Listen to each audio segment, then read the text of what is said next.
Hello friends, હું જ્યોતિ ગજ્જર સુરતથી. આજે હું તમારી સાથે લીલી તુવેરના ટોઠા એટલે કે લીલોતરીથી ભરપૂર લીલી તુવેરનું શાક કેવી રીતે બનાવવું એની રેસીપી શેર કરીશ. ઘરમાં નાના મોટા બધાને જ પસંદ આવે એવા આ લીલી તુવેરના ટોઠા ખાવામાં બહુ જ ટેસ્ટી લાગે અને ઓછી મહેનતે ઓછા ટાઈમમાં બનાવી શકાય. તો ચાલો આજની આ મજેદાર રેસીપી શરૂ કરીએ. મેં અહીં 1 કપ ભરીને ફ્રેશ તુવેરના લીલવા લીધા. એને એક બાઉલમાં લઉં છું. ત્યારબાદ એમાં પાણી ઉમેરી સારી રીતે ધોઈને ચાળણીમાં નીતારી લઈશું.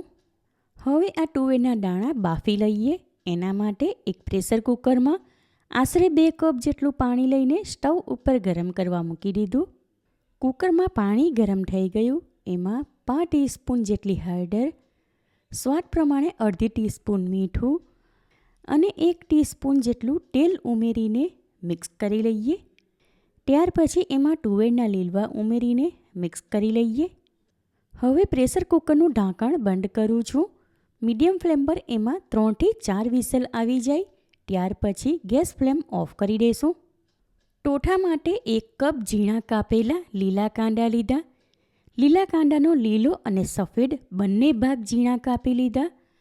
અડધો કપ ઝીણું કાપેલું લીલું લસણ લીધું. માર્કેટમાં આવું જાડું લીલું લસણ મળે એને વરાછાનું કહેવાય.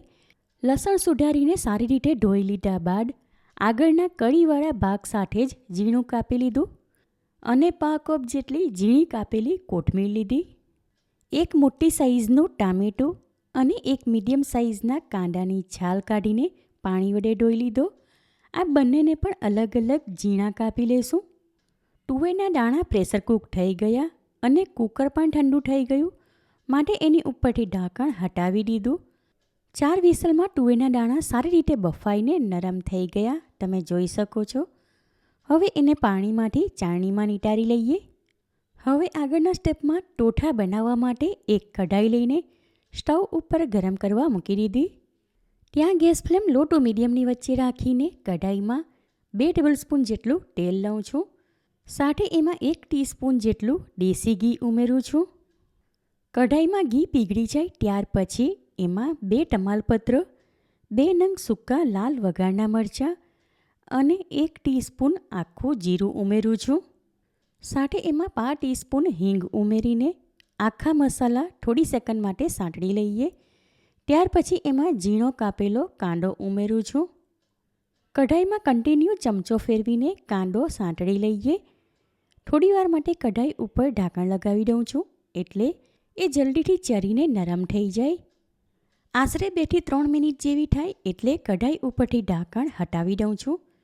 ત્યાર પછી એમાં હલાવી લઈએ. બીજી 2 થી 3 મિનિટ માટે કાંદા સાંતળી લીધા એટલે હવે એમાં આછો ગુલાબી કલર આવી ગયો તમે જોઈ શકો છો. માટે આ ટાઈમ પર ટામેટું ઝીણું કાપી લીધું હતું એ આમાં ઉમેરું છું. સાથે ઝીણા કાપેલા લીલા કાંદા, લીલું લસણ અને થોડી ઝીણી કાપેલી કોથમીર ઉમેરું છું.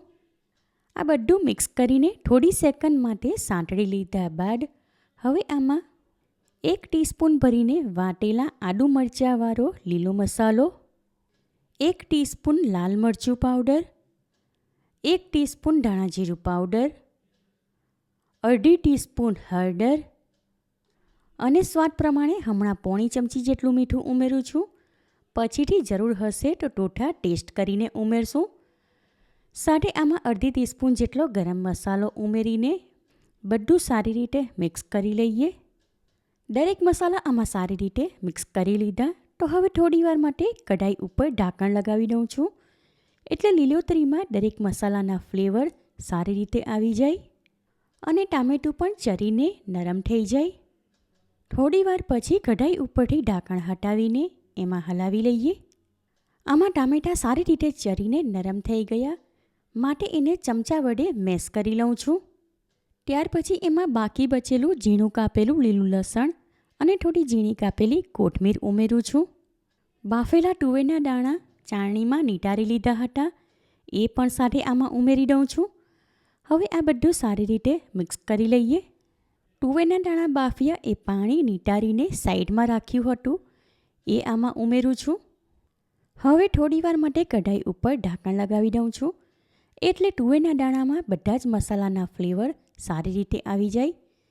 2 થી 3 મિનિટ જેવી થાય એટલે કઢાઈ ઉપરથી ઢાંકણ હટાવીને એમાં હલાવી લઈએ. તુવેરના ટોઠા તૈયાર છે, માટે આ ટાઈમ પર એકવાર ટેસ્ટ કરી લઉં છું. આમાં મીઠું મરચું બધું જ પ્રમાણ બરાબર છે, માટે ગેસ ફ્લેમ ઓફ કરી દઉં છું.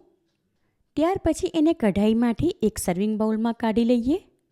સુપર ટેસ્ટી ગરમા ગરમ તુવેરના ટોઠા સાથે સલાડ, ગોળ, ઘી અને સાથે ખાવા માટે રોટલી, ભાખરી, પરોઠા, જુવાર કે બાજરીનો રોટલો. બપોરના કે સાંજના ટાઈમ પર ખાવા માટે આવી રસોઈ બનાવવામાં આવે તો બીજી કોઈ આઈટમની જરૂર ન પડે. હમણાં લીલી તુવેર સિઝનમાં, માટે એને લઈને એકવાર તમે આ રીતે લીલી તુવેરના ટોઠા બનાવશો તો ગેરંટી સાથે કહું, ઘરમાં નાના મોટા બધા જ વખાણ કરીને ખાશે. માટે આ રેસીપી તમે જરૂરથી ટ્રાય કરો. તમે મારી રેસીપી ક્યાંથી જુઓ છો અને કેવી લાગી એ કમેન્ટ કરીને જણાવો. રેસીપી પસંદ આવી હોય તો વિડીયોને લાઇક કરીને વધારેમાં વધારે શેર કરો. ચેનલ પર નવા હો તો સબસ્ક્રાઈબ કરીને બાજુમાં આપેલા બેલ આઇકન પર ક્લિક કરો, એટલે આવનાર દરેક નવી રેસીપીઓની જાણકારી તમને મળતી રહે. ફરી મળીશું એક નવી રેસીપી સાથે. Eat healthy and stay healthy.